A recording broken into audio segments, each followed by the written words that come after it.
Gen 5, one of the Pokemon gens. You can't take that away from it. When I was growing up, Gen 5 was bad, and now a lot of people say it's the best. I've always had the same opinion on Gen 5. It's one of the better gens, but its biggest issue, it's not goddamn patriotic enough. So I guess it's up to me to play this game like a red, white, blue-blooded American. I will not be going to those damn PokéCenters like a true American man. If I'm in pain, I will simply endure until the day I die. Ain't no doctor sticking nothing up my hoo-ha. That is my wife's God-given right. So, no free heals in this run. That means no PokéCenters, no beds, and no putting a Pokemon into the PC. Now let's get to the challenge. I name my character the most American thing possible, and my journey unfolds. I get crit and lose the first battle. Now, this is a learning moment. America may stumble, but we will never fall. So I reset and win this time. After both of these battles, we get our first mandatory heals. Now, I was downplaying healing earlier, but these free heals are gonna be a little useful for beating this run. I kinda just picked Snivy as my starter because it's my favorite line. I'm pretty certain that it's the worst option for this challenge, but let's just see how it goes. I catch some fodder mons along the way and get some free levels on Route 1, since I'm forced to heal at the first PokéCenter. Our next mandatory heal is gonna come after the 4th gym, so we ought to savor this. I listened to some cult indoctrination.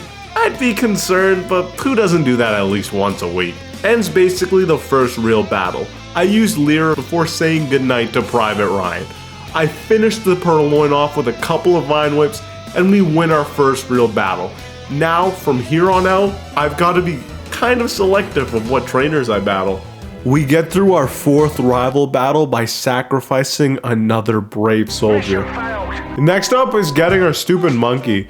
I know everyone hates on these guys, but like, come on. This has to be Game Freak's biggest miss when it comes to Pokemon designs. Like, these aren't the ugliest Pokemon ever, but they're so bland. They're like AI generated starter Pokemon. With that being said, this Pampor is gonna be useful. Now, I had a major misconception about this game. I thought when I caught a Pokemon, it would ask me if I wanted to add them to my party. That's not the case in this game, except for one exception.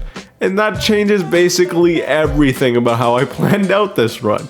Now, that might sound like a major setback, and that's because it is. But that's on me. We go up against Charon and showcase our new member, and things go well. His starter is no longer a problem for me. So let's go battle the first gym leader. The Lillipup starts up its fitness routine. That's fine by me. I get out of the way and it's time for the monkey showdown.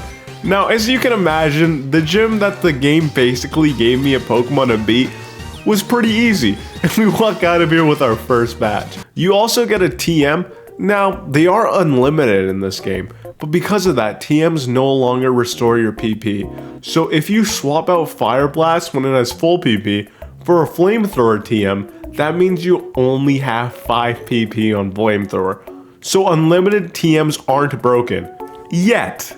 After that, we get the one and only mandatory HM in this game. I teach it to one of the knockdown mons in my party, so I can lie to myself and pretend they have a reason to be here. Besides Lillipup, of course, it has pickup. Next, we have this Team Plasma section, which I don't get it. So Getsus was a dream, but we all saw him. And also, none of us were asleep. I don't know, is Bisharna actually just the bad trip Pokemon? We beat up Charon again, then we have a double battle alongside him. And this is basically a 2v1. I'm just wasting turns by healing on a full HP Pokemon. Since in Gen 5, that uses up your turn, but not your item. And because of that, we get out of the battle without using a single move. We head to Nakrine City to get some useful items and fight N. And lose to his Pidove. Round 2, I go with Pampor first. I was hoping to stop using Pampor, but Snivy is going to face a lot of roadblocks. We get our run back, Pampor gets Pidove down to half, then Snivy wins us the battle from there. I beat up another rat and now we have a Servine. So let's go battle probably the hardest gym leader in this game. Attempt 1. We get 2-shot by takedown. It's time to break out the X items. I pop in X defend, then I'm gonna set up with Growth. She also missed 2 takedowns, so this was kind of a little pointless, but I still appreciate the luck. We get through the Watchog, we outspeed, and we don't knock it out. We survive though, but we lose his speed tie, and I guess we'll just have to try again. Alright, after 5 tries, I simply enact my strategy of just not getting crit, and we win our second badge. We head out towards Pinwheel Forest, and I find myself face to face against these twins. And they just beat me down to just my Servine. So they're just dead, at least until I find a revive. We face the final Plasma member in the forest, and I have to use my elixir to win this battle. But I'm sure there'll be more in the future. We get to where dreams are made of. Grab some items, like the Eviolite. Unfortunately though, they don't sell X items here, so I'm gonna be walking back and forth between this bridge a lot in this challenge. At this point, battles have really devolved to me pressing Leech Seed 1 time. You really don't need to see any of these. It's unfortunate that Leech Seed then stalled by not using an item is just the best way to play right now. It's time for the 3rd gym, and I'm kind of worried about it. It's a whole bug type gym, with most of the Pokemon being 4 times resistant to grass, and that's the only type of move I have left. While facing the 2nd mandatory gym trainer, I tried to run from it, but with Servine, I guess it was inevitable that I'd have to use Struggle. For those who don't know, Struggle is a relatively weak typeless move that is used when a Pokemon has no more moves left. The issue is it deals huge recoil damage to the user. So we end up losing to this random gym trainer. Do not fret, the run is not over. We head up to Route 4 where there is a constant sandstorm, meaning we can just get back and relax as the sand knocks out our opponents. So now we'll get Mega Drain during our rematch against the gym trainer. We get past him and it's time to battle Berg. We have absolutely no business winning this battle, but let's just do it anyways. So we start out with a Leech Seed and I use X specials until it reaches red, and then it heals all the way back up. We make it past the Whirlipede to the sand attacking Dwebble. Truly, this is the worst. I can't afford to miss, so I knock it out quickly. So therefore, I still miss my next attack. Due to the Leavanny protecting and me missing and Stab Struggle Bug lowering my special attack, I just don't have enough PP to get through this battle. And despite this, I win the 3rd badge.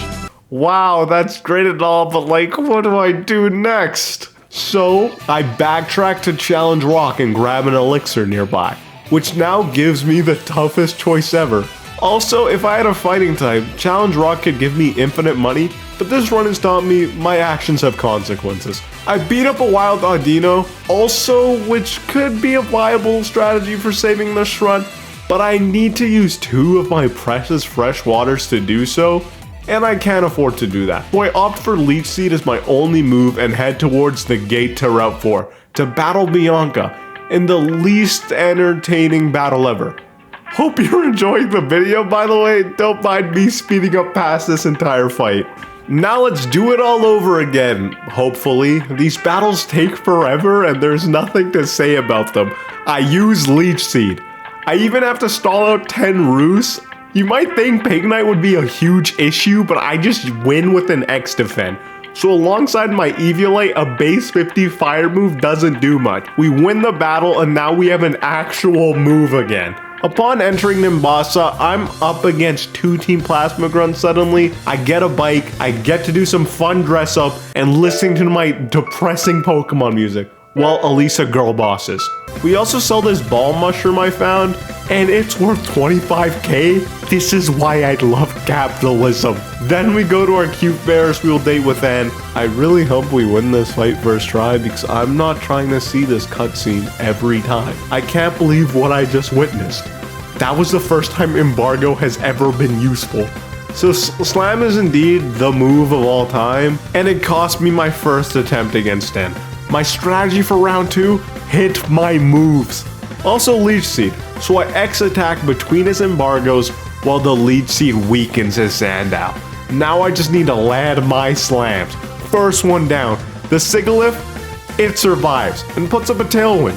It almost takes me out with Air Cutter the next turn. We get past it and then N brings out his Scraggy.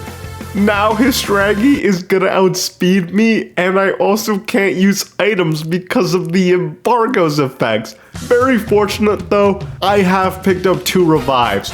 So I bring back Pampor just so I can revive Servine again. He uses Swagger on me, but all I need to do is land 1 Leech Seed. We hit it and the battle is as good as won. What a fantastic battle. So I'm gonna keep an extra Pokemon alive from now on because switching can be very helpful in Pokemon, even if it is a level 5 Purloin. Before entering the gym, I swapped Slam for Return on Servine. Now this Elisa battle is great because I can't just click Leech Seed 1 time and stall for 8 turns until my opponent faints. Instead, I get to use awesome strats like getting +6 and hitting Return. We get Leaf Blade, which is the best grass move we could have. From here, it's really just me having the worst paralysis luck possible. But as long as I play around the crit, I can't lose.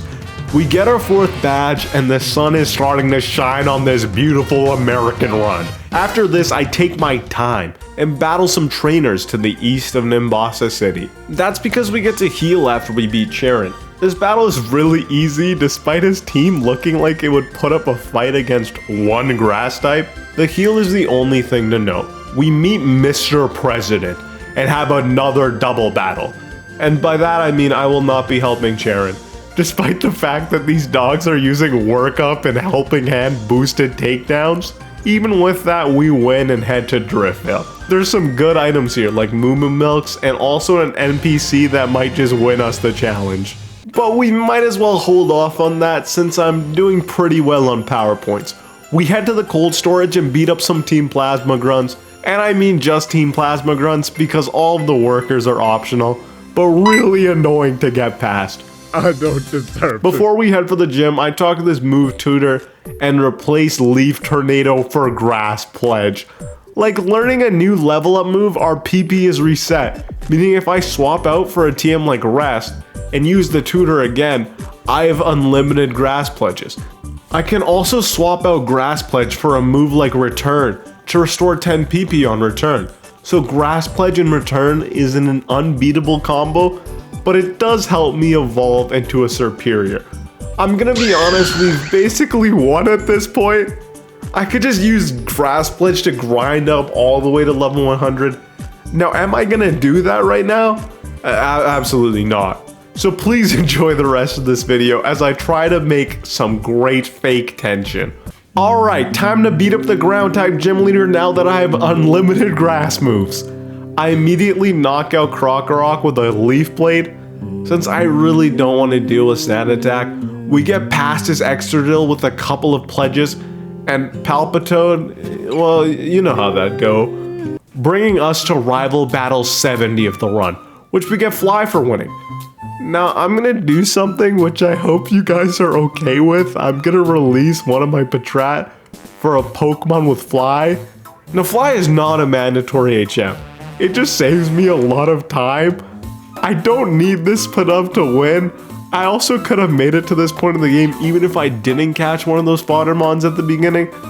So I hope you guys don't mind too much.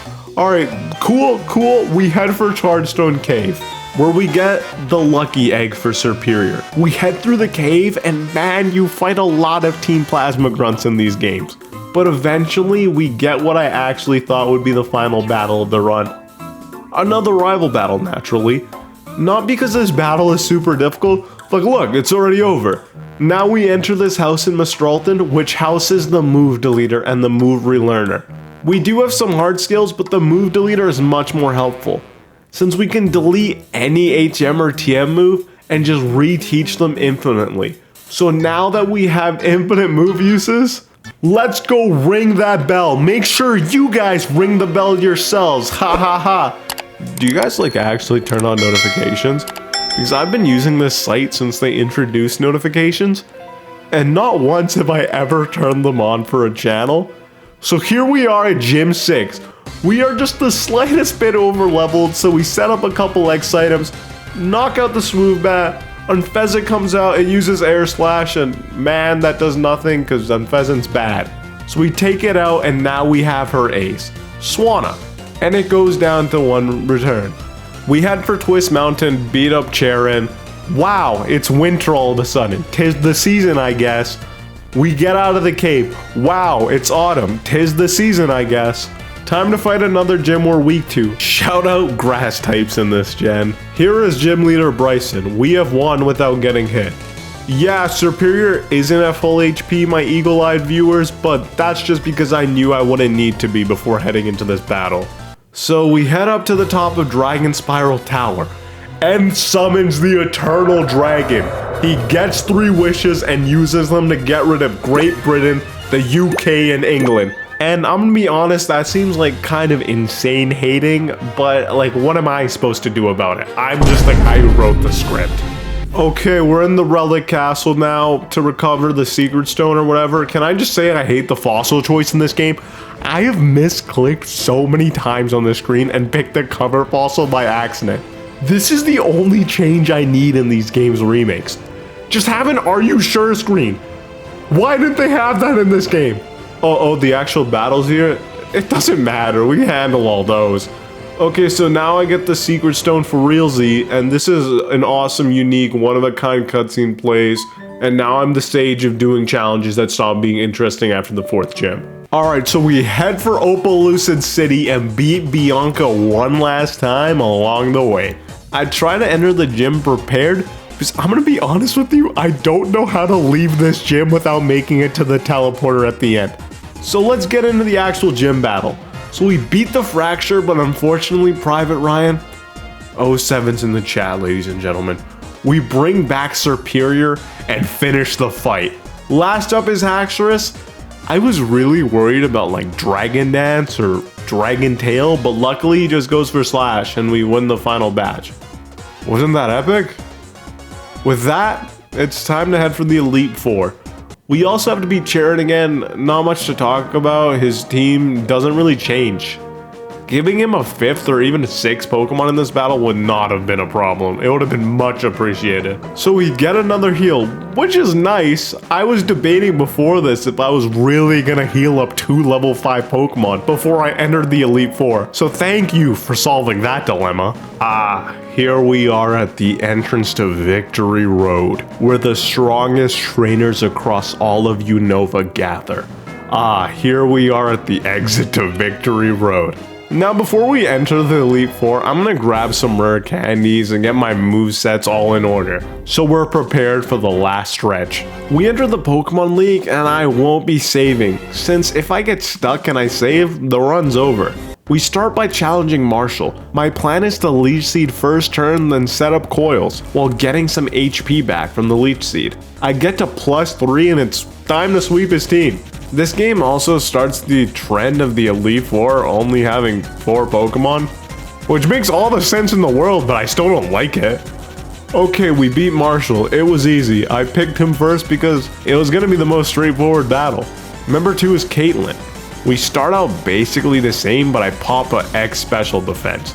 I forget that Reuniclus' ability doesn't allow it to be hurt by Leech Seed, and I assumed I just missed or something, so I wasted a few turns there. But what can you do? Sigilyph comes out next. Definitely the biggest threat, but it goes down easy enough. So let's just skip to the next member. It's Grimsley time. You guys know the routine. I only need to plan for Bisharp though, because it resists both my normal and grass type moves. So I teach Superior Rock Smash for another easy win.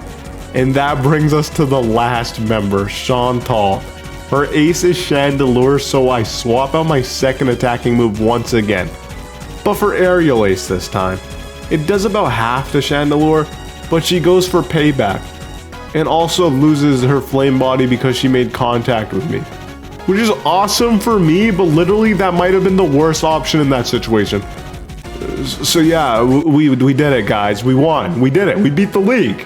Next, we head to a place no American has ever dared to enter. The Oval Office. My fellow Americans, I regret to inform you the president has lost a children's video game. So naturally, our country has fallen. The White House is now being surrounded by a bigger, equally not White House. It's pandemonium in the streets, people. So we enter End's castle and get stopped by Snow White's 7 dwarves or whoever these guys are. The senators around the country step in to quell the madness. Things are getting a little crazy around here. Now, we can actually leave this castle anytime, so I'm free to save here. I really hope we have what it takes to win this. We have now awakened the legendary symbol of our country, the bald eagle. Now, I just chuck a master ball at it because I don't know the last time I caught Reshiram in a master ball. Please give a warm welcome to our third actual member in the run. But that means with a heavy heart, we send Purloin to the box. Meow. And we are now in the end game. We do get fully healed before each battle, so why don't we spice things up a little and not use my level 75 superior. I'm sure we're all aware I didn't need to use Reshiram, but like, come on, I'm gonna use him. Like, this is so cool. I love that you start the battle with 2 legendaries. You just feel so good in this moment. It really does feel like we're the 2 strongest trainers in the world battling. And that's how it should feel. Now, I'm gonna spam X items though, because I can. So we one-shot Zekrom. We one-shot everyone, okay? We one-shot the whole team. I don't know what the moral of this video is. Like, is the message healthcare doesn't matter? Do I need to throw the final battle so that's not the message? Okay, back to the game story. The bad guys are bad. They don't care about Pokemon health, but I do. There we go, we spun it all around. That's the story. I'm gonna beat this guy for the future of our nation. Now, I've played this game before, so I know all he wants to do with this Pokemon is Toxic and Protect. And I've got no problem with that. That is easy to set up on. And then we begin, and we win the battle. It's not close. Now, what did we learn today, guys? X items are broken. Please check out these other videos if you enjoyed this one. I don't use X items in either of these videos. I promise. And make sure to sub so you can say you were here before 10 million. Well, later.